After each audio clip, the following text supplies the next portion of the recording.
Imagine spending years bending over backward to please people, only to realize they never once respected you for it. That was my life. I gave, I compromised, I hid who I was, all to avoid conflict. But when James and Connor, the two people who thought they had me all figured out, pushed one step too far, I decided I wasn't going to be their doormat anymore. And let's just say, when I finally got my revenge, they never saw it coming. If you've ever had someone underestimate you or try to control your choices, hit that like button right now. Subscribe, because today's story is about breaking free, taking control, and serving the kind of justice that feels oh so satisfying. Setup: the characters and injustice. I'm 43 years old. For most of my life, I was the kind of person who thought keeping the peace was more important than being myself.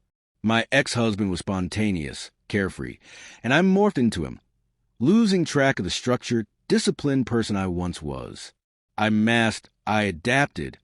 I gave up little pieces of myself, all for the sake of avoiding conflict.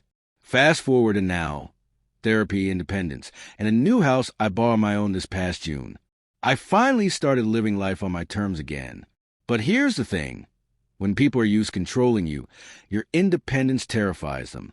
That's where James and Connor come in. James loved to call himself traditional. In reality, he was just plain misogynistic. He'd say things like, "Weddings are about the man providing, the woman should be grateful."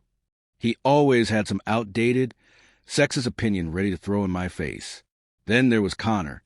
His thing was tipping, or rather, not tipping. He bragged about leaving $5 no matter the service, sneering at anyone who said otherwise. "Why should I pay extra for someone just doing their job?" He'd smirk. The arrogance in his voice made my blood boil. At first, their behavior was just irritating.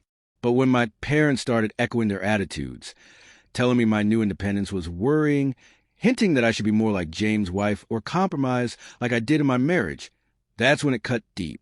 Because I wasn't doing anything harmful. I wasn't reckless. I was just living on my own terms. And still, they acted like that was a crime. Conflict escalation. It all came to a head one night during dinner. James launched into one of his wedding lectures, claiming a bride shouldn't complain because the day is about the man proving himself. My jaw clenched so hard it hurt. Connor jumped in with his tipping nonsense. He waved his fork and laughed. Why throw money away?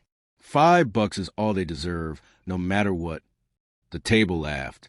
My parents chuckled awkwardly, like they didn't want to take sides. And me? I just sat there, stomach knotted, feeling that old familiar urge to shrink myself and stay silent. But therapy had taught me something important. Silence isn't peace. Silence is surrender.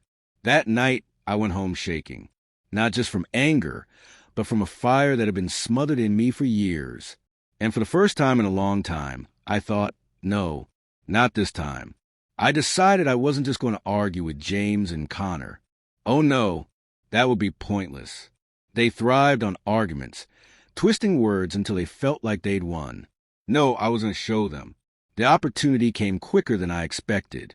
My cousin announced she was getting married, and I was invited to help with the planning. James and Connor, of course, made their usual expert comments. James said the bride should just let the groom's family decide everything. Connor scoffed about how he wouldn't waste a dime tipping vendors. That was it. My plan began.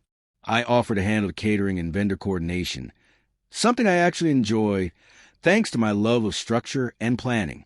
What James and Connor didn't realize, I already knew the entire vendor team personally, from photographers to servers to musicians. And these people knew me, the real me. They respected me. So here's what I did. I made sure every vendor knew to highlight the bride at every opportunity. Special spotlight speeches, even surprise treats designed around her preferences. James, sitting in the crowd, had to watch the old-fashioned narrative crumble before his eyes. For Connor, I made sure every tip was generous, public, and directly linked to me. At the reception, the servers and staff kept thanking me out loud, in front of everyone. "Thank you so much for valuing us," one waitress said, right as Connor was grumbling over the bill. And the cherry on top, during speeches, I slipped in a line about learning to reclaim myself after years of compromise. I didn't say names, but the look on James and Connor's faces told me they knew exactly who I was talking about. By the end of the night, James was sulking, his traditional man act crumbling in front of the entire family. Connor? He stormed outside after a staff member loudly thanked me for being the kind of guest who makes their job worth it. His $5 tipping philosophy had never looked smaller. And me? I danced. For the first time in years, I danced without feeling like I owed anyone an explanation. My parents watched me with a mix of shock and pride. Quiet pride. They didn't say it out loud, but I could tell they finally saw me. Not as someone broken or too independent, but as someone strong. Revenge doesn't always have to be loud. Sometimes the sweetest payback is just living your life unapologetically in front of the very people who said you couldn't. And trust me, watching James and Connor squirm while I thrived, that was better than any argument I could have won. If this story gave you chills, smash that like button right now. Tell me in the comments, what's the most satisfying revenge you've ever witnessed? And of course, don't forget to subscribe for more stories like this one, because sometimes karma just needs a little push.